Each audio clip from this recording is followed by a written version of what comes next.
This is probably going to be the most controversial video that I ever make.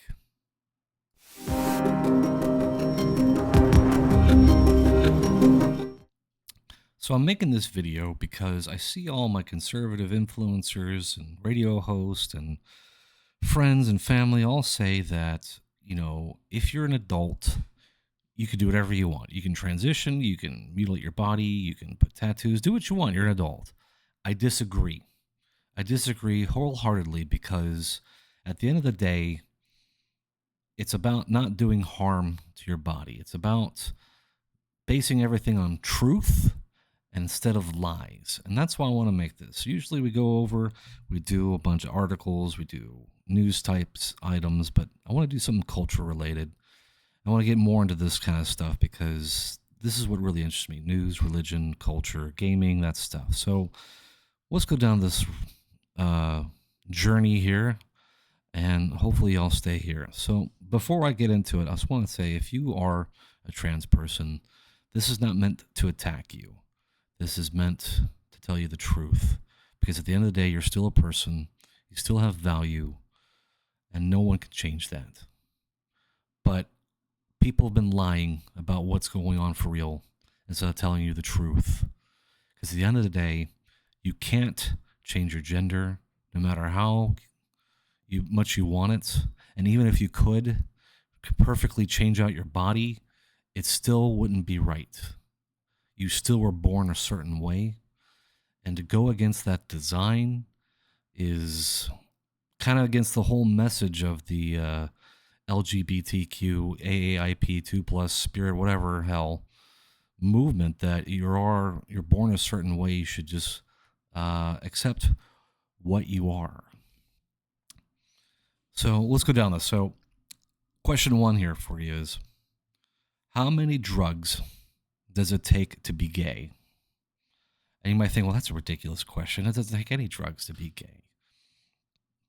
That's what I'm trying to say. Why does it take a lifetime worth of drugs to be trans? You have to have these opposite sex hormones to affirm your identity. Otherwise, you just now suddenly not the thing that you want to be. If you're gay and you don't take drugs, are you now less gay? If you take more drugs, are you more gay? It doesn't work that way. You either are or you aren't, right? You either have those attractions or you don't. But when it comes to the trans ideology, you have to take these drugs to switch your gender, supposedly, to start the process and start having physical changes. And the thing is, hormones are really powerful, chemicals. I don't know what exactly they are, but in our bodies, they're extremely powerful. But you have to keep taking them. And the effects that they have on you, if you take opposite ones, are almost disastrous. It's not good for men to take a ton of estrogen. It's not good for women to take a ton of testosterone. They have never done long-term studies on just overdoses of these things. They're doing them now, and I bet you the results are going to be terrible in the end. But so on this theme of drugs here, right? Medical professionals are lying to people. Whoever gives out these drugs, they're lying to you, especially at a young age. They give you puberty blockers. They give you the testosterone, the estrogen, all the other stuff. And they say, oh, if you decide you don't want to do it anymore, it's reversible, right? Well, that's a lie. A lot of the times when you take these drugs, you're going to be sterilized forever.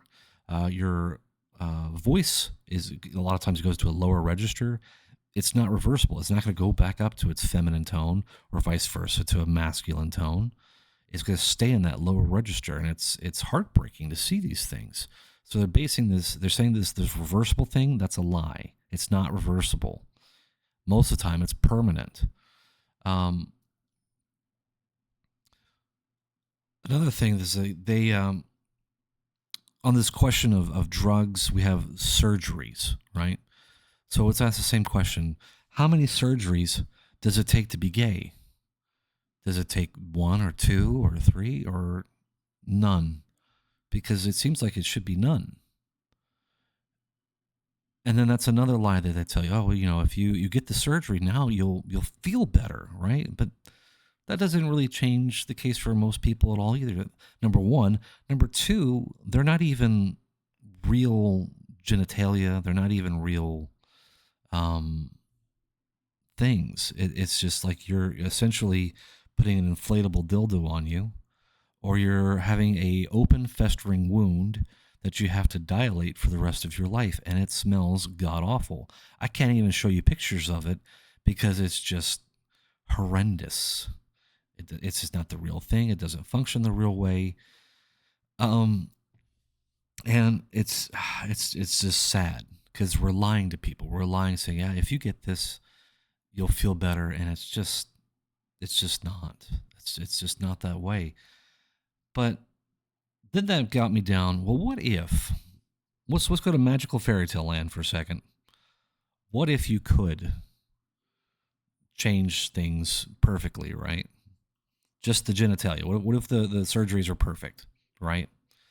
Well, then you still have the way your brain functions. You still have it into your skin. Your skin feels different. Women's skin is different. Your cells are different. Your bones are different.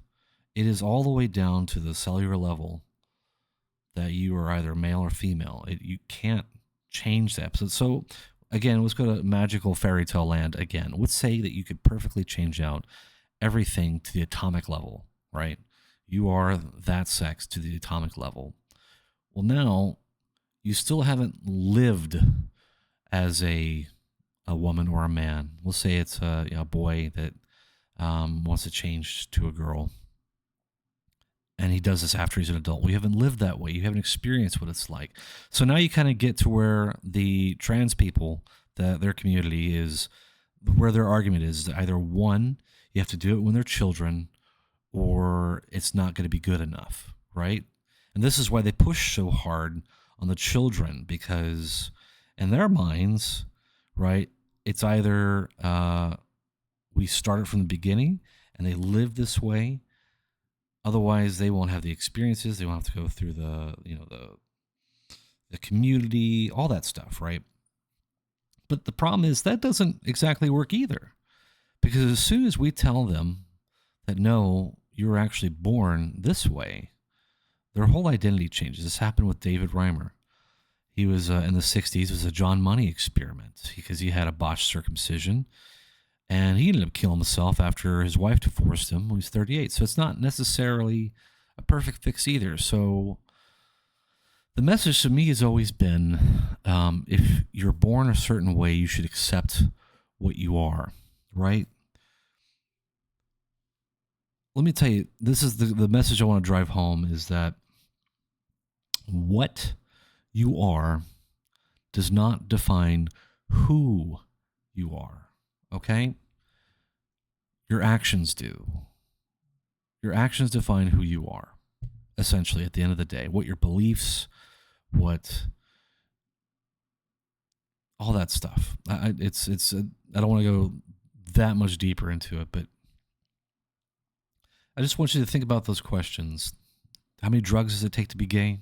How many surgeries does it take to be gay? The surgeries, even if they were perfect, don't go down to the cellular level because it's that deep down. It's down to your DNA. If you could switch them out, you don't have sperm or eggs. You can't reproduce because you don't have the right equipment. And even if you did, you didn't have the lived experiences. And even if you did have the lived experiences, as soon as you find out that you were born a certain way, you're going to realize that your life was a lie. And I hate that we're lying to people. I want you to be comfortable with who you are. You should be comfortable with what you are, because it doesn't define who you are. All right, I don't know if this is going to reach out to anybody, but I see it all around me, and it just grinds my gears. And I wanted to stand on truth. Oh well. See you guys later.